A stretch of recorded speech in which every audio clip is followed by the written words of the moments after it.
The city hummed with the ceaseless rhythm of ambition, a symphony conducted by the powerful and the privileged.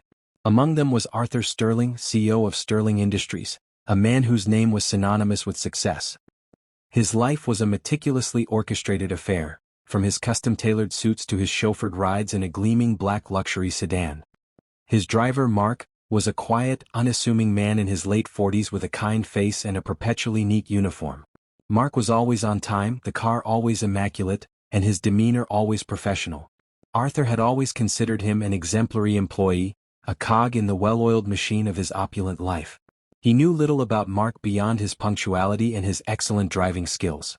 One unusually warm autumn evening, Arthur was working late, immersed in a complex merger proposal. He called Mark an hour past their usual departure time, expecting him to be waiting.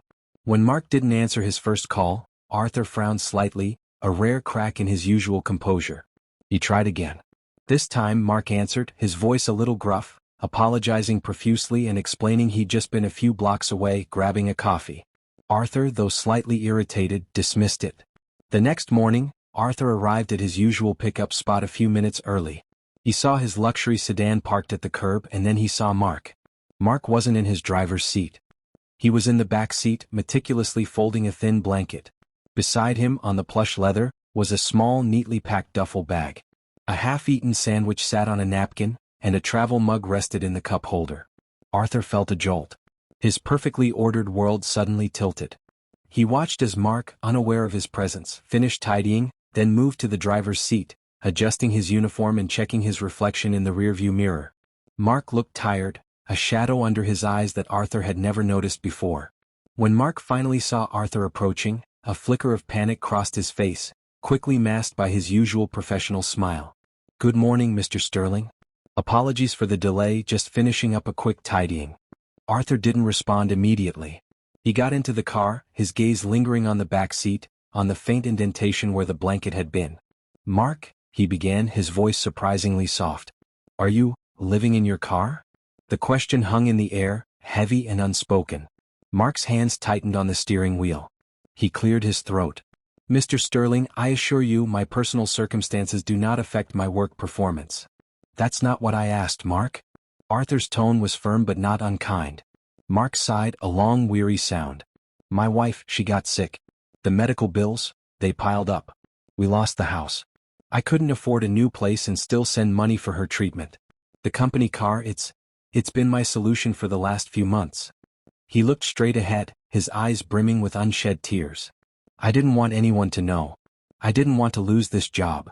Arthur Sterling, a man who navigated multi-million-dollar deals with clinical detachment, felt a profound unease. He had built his empire on ambition and logic, yet here was a human story of quiet desperation unfolding just feet away from him, in the very car that ferried him through his gilded life. That day the usual conversation about stock prices and market trends was absent.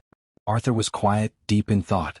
He pictured Mark, a man he had trusted implicitly with his safety and schedule, spending his nights huddled in a parking garage, making sure he was ready before dawn for his employer. That afternoon, Arthur canceled his last meeting. He called Mark.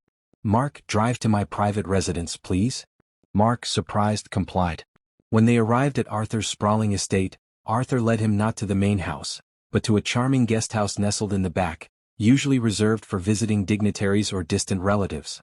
"Mark," Arthur said, opening the door to a fully furnished living space, complete with a small kitchen and a comfortable bedroom.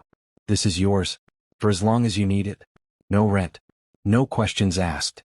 Mark stared at the guest house, then at Arthur, his mouth slightly agape.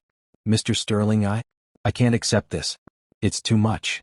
"Nonsense," Arthur replied, a rare smile gracing his lips. "It's far less than you deserve. And effective immediately, your salary is being increased. I'll also be arranging for an advance to help with your wife's medical bills. Consider it an investment, Mark. An investment in a loyal employee and perhaps an investment in reminding myself what truly matters." Mark stood there, tears now openly streaming down his face. He tried to speak, but only choked sounds emerged. Arthur, seeing the man's profound gratitude and relief, felt something shift within him. It wasn't just about charity, it was about recognizing dignity, about acknowledging the unseen struggles that often lie beneath a polished surface. He realized that true wealth wasn't just about accumulation, but about the profound impact one could have, a ripple effect far more valuable than any merger. From that day on, Arthur Sterling still drove in his luxury sedan, but now with a deeper understanding of the man behind the wheel.